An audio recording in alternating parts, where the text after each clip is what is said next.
I'm sure you probably talked about this a lot. You get to fight for a year. Great showing tonight. What made you come to Bellator, and how happy are you now that the company is obviously blossoming, and how do you feel? I mean, I'm not gonna lie. They flew me out for one show. You know, it was kind of, you know, it was an outside event. I really, you know, I wasn't feeling it. I didn't get that vibe when I went to the show. Oh, I want to fight here. You know, so I was kind of iffy about it. But what stood out to me was Bjorn. He's real sharp. You know, and that played a big part in my decision. And you know, definitely the MTV2 thing. So I mean, you know, that was after I signed. Actually, you know, I just thought, you know, if I'm gonna gamble on something, I might as well gamble on something that I feel is gonna blow up. You know, and these guys are, you know, I think they're taking the right steps. You know, everybody that comes out with an organization, they try to compete with, like UFC. You know, that's not gonna happen. These guys, you know, they're the biggest around. They've done it. They lost money. They made money. So I mean, you know, you got to come out and gradually, you know, build your brand. And I think, you know, this company's definitely doing it. Well, I didn't feel I was in any trouble going out at all. I mean, the choke was around my jaw. It really wasn't around my neck at all. I mean, I was cool, I was breathing. The ref said that he grabbed my arm or something, which was wedged between me and Jay, and I didn't respond to it. But I mean, clearly I wasn't out. I got right up. I mean, a sleeping man will stay down, lay down, sleep and snore or something like that. I mean, not get up, kind of pissed off about it, but it's all good. I can't take that away from Jay, man. You know, I mean, he did his thing. Hey, Lyman, this is for you. This is Ari from MMAsavvy.com. Amazing fight tonight. Tough competitor in Lozano. If you do make it through this tournament and face Ben again, which I'm sure you want revenge there, how are you going to deal? Have you been training more in wrestling? How are you going to deal with Ben this time around? So it's about going back and rebuilding, you know, around your weaknesses. You know, I think going into a fight against Ben Askren, one of the benefits I have is the fact that I've already fought him. You know, and somebody of his caliber on paper, when you train, you know, against somebody who's at Olympic level, especially, you know, given Askren's credential in his wrestling, it's hard to train against that type of, you know, wrestler. So, you know, like, how do you know what I mean?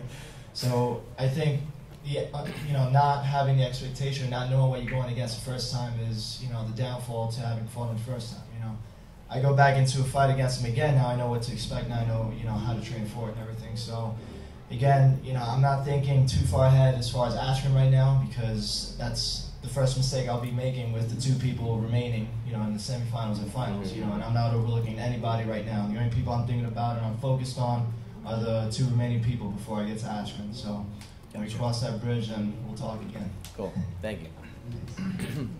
Rick, this is for you. The whole time listening to your corner, Mark, what an amazing voice this guy is. He almost willed you through the fight, I felt. It was such a close fight. Let's talk about your training with this guy, because he's amazing, and just how you prepared. You know, it's important. I've been competing for a long time in many different events, you know, in judo, my background and stuff. So having a coach that you can hear among a big crowd is very important. You know, a lot of people take that for granted. You know, you got to train for that. That's something that just doesn't come easy. And you know, I can pick out Mark's voice, and you know, you guys can too. So you know, we have a good relationship, and you know, it's very important for him to be in my corner and tell me what to do, and you know, I can react off that. And you know, obviously he's a very good striking coach. My name's Ari Weiss from MMAsavvy.com. I'm going to go with you, Bjorn. How long has this deal with MTV2 been going on for? And it's amazing. How do you feel about this working out for you? Just absolutely thrilled. You know, we've been working on it for months and months and months. You know, there's a lot of speculation in terms of where we would end up at the tail end of the FSN deal, but the emphasis, what I wanted to do is eliminate the preemptions, eliminate the delays, go to a network where you were same time, same place, same channel, week after week. Saturday nights, if you check HUD levels and you see how people watch mixed martial arts, is a spectacular night. And what people forget about the MTV2 deal is that MTV2 exists under the MTV Network's umbrella. There's another network that we're all intimately familiar with and I watch religiously called Spike, which is also underneath that umbrella. So if you find yourself in a situation, which is great for us as a mixed martial arts promotion, where the UFC has got a show on Spike, the people underneath that banner can put their heads together and say, well, we're going to turn it into a mixed martial arts night. You'll spend 2 hours watching MTV2, and then you spend 2 hours watching Spike. And so all the preemption issues, where one show versus another show that have existed year after year after year, for a lot of different organizations don't exist for us. So, you know, highest concentration of young males in all the television, 80 million homes. It doesn't get much better than that. I've said it before, and I don't mean to use this analogy over and over again, but if you're going to learn how to play basketball, you'd go and knock on Michael Jordan's door. You know what I mean? If you're going to learn how to play golf, you would go and you would talk to Tiger Woods, on and on.